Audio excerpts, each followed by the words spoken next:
welcome back to C&C RC Adventures.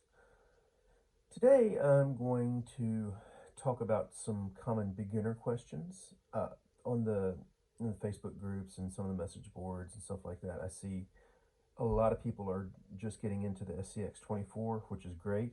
I'd love to see more people getting involved, but you see a lot of the same questions popping up over and over.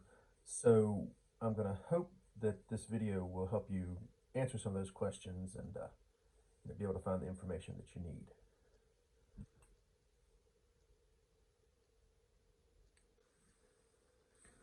So one of the first questions that I want to cover is what's the difference in the different SCX24 models? You go into your local hobby shop and see them up on the shelf, and you see a Jeep and you see a deadbolt and a truck, and probably won't see a Betty very much anymore, but just in case you do, and you may be wondering, what's the difference in them?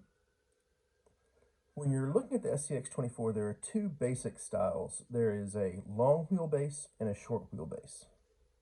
The Jeep and the C10 are long wheelbase, and you can also get the Jeep in yellow and the C10 in gray. The deadbolt and the Betty are what they call short wheelbase, and the deadbolt can also be in green. 99% of the parts between all these vehicles are interchangeable. There are a few exceptions, and I'll show you those once I get these out of the box.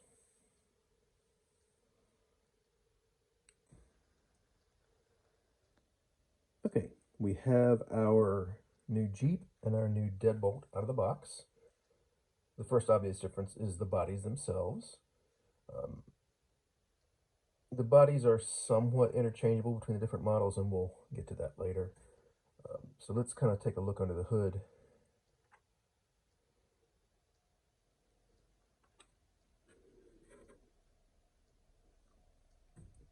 Under here, most everything is exactly the same. All the electronics are the same, the suspension's the same, the chassis is the same. And on these two, even the front bumper is the same. On some vehicles, like the C10, you see it has a different front bumper. But really, those are just cosmetic issues. The body posts are a little different. The Jeep uses a single body post, whereas the deadbolt uses two body posts. The Betty uses one. The C10 uses two. Again, very minor cosmetic differences.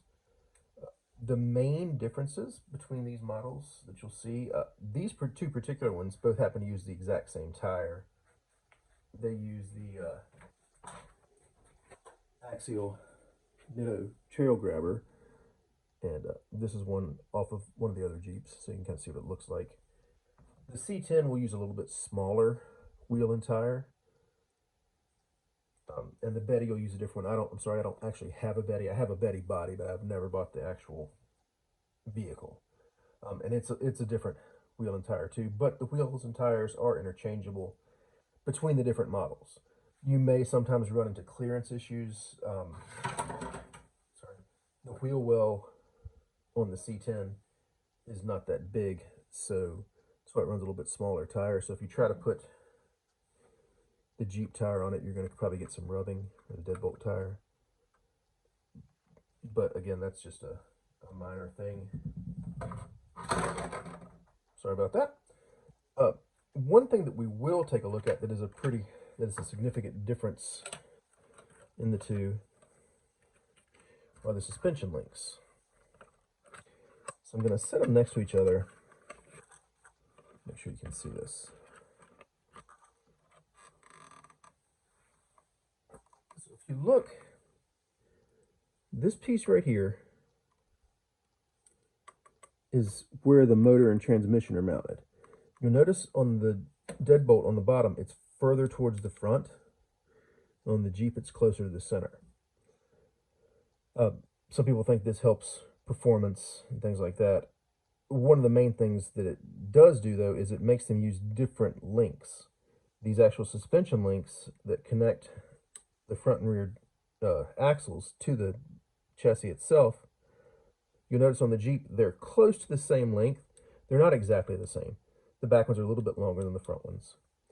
But on the deadbolt and also on the Betty, the front ones are a lot shorter than the back ones. So if you're going to get aftermarket suspension links, if you have a Betty or a deadbolt, you want to get a short wheelbase suspension link set. And if you have a C10 or a Jeep, you want to get a long wheelbase suspension link set. You could also, if you wanted to run a Jeep body on a deadbolt, you could put the Jeep suspension links on and then run that body that way. So, you know, while they are different, you can swap them around. You just want to make sure that whichever ones you're getting are the right ones for the chassis that you have.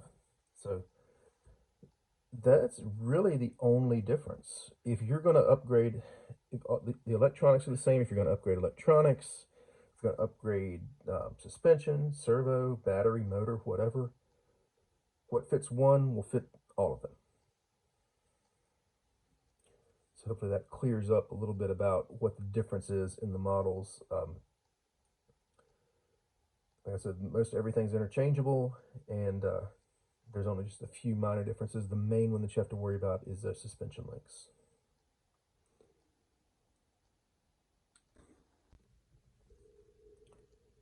Okay, so another question that I see asked a lot is, what tools do I need to work on an SCX24?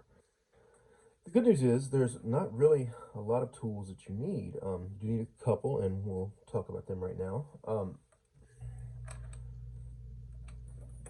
Most of the screws on the vehicle, all the ones on the chassis, ones that hold the suspension on, that hold the bumper on, that hold the transmission in, all of those are M1.4 screws, and they take a 0.050 hex driver. I use one that's made by Integy. I've had this for a long time, 10 years, probably more. And I'll put a link to this in the show notes, but there's a bunch of them out there. MIP makes a really nice one that's really popular. But invest in a good set of hex drivers. They'll last you forever, and cheap ones don't last, and cheap ones strip screws out. So spend, 30, 40 bucks, get a good set of hex drivers.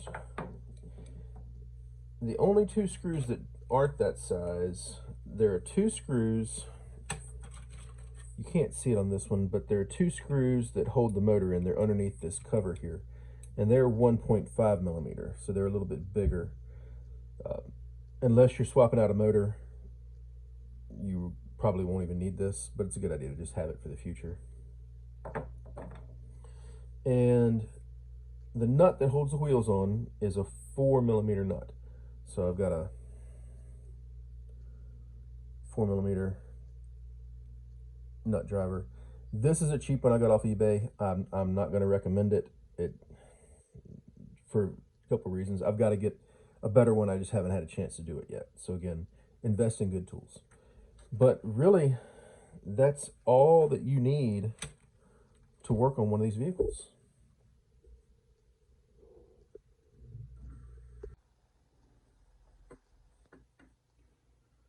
One last thing I'm going to suggest that you upgrade is your wheels and tires. And there are a bunch of different options out there as far as wheels and tires go. You can do like we did with this one and use some of the stock Axial plastic wheels and glue aftermarket tires on it. You can get some really nice 3D printed wheels, and these are Prefontaine Designs 3D printed wheels. You can go with bead locks. These are the trio bead locks. I'm sorry, they're not screwed together right now. But the way bead locks work, there's the main wheel itself. This ring goes inside the tire. This goes through, and this will clamp on the front and hold the bead of the tire onto the wheel. These are the RC four-wheel drive stamped steel bead locks. They work well too. Different wheels Some are heavier than others, so you may want to, decide if you want to go with a heavier wheel, lighter wheel, whatever. You'll want some tires to go with them. RC four-wheel drive is probably the most popular tire manufacturer out there right now for this size vehicle. These are all 1.0 inch wheels and tires. There are some people using different sizes, but we're only going to talk about the 1.0 right now because they're the easiest to find. As far as tires go, there's a bunch of different ones, and in our tire comparison video, I'll talk about which ones I really like and don't like. But to be safe, these are the RC four-wheel drive Rock Creepers, and these I think are the best tires on the market, period, for this vehicle. And they'll fit on everything. They'll fit on a C10 just fine. That's actually what's on here. So they'll fit fine with plenty of clearance, and they'll fit on everything else. Another good option is a Patagonia. And again, I'll go more into the details about these in our upcoming wheel or tire comparison video. Wranglers, these are getting a little big for a C10. They kind of rub, so it just depends on what you want to do as far as that go. You may want to trim your body or whatever. Mudslingers are really popular. They won't fit on here, obviously, without doing a lot of major work to it. Same with the Jeep. They'll rub pretty bad on a Jeep, so you're going to have to trim your body. They'll fit on a deadbolt. But again, they're getting pretty close. Scramblers are the same way. So it really just depends on what kind of wheel and tire you want, what kind of terrain you run on most.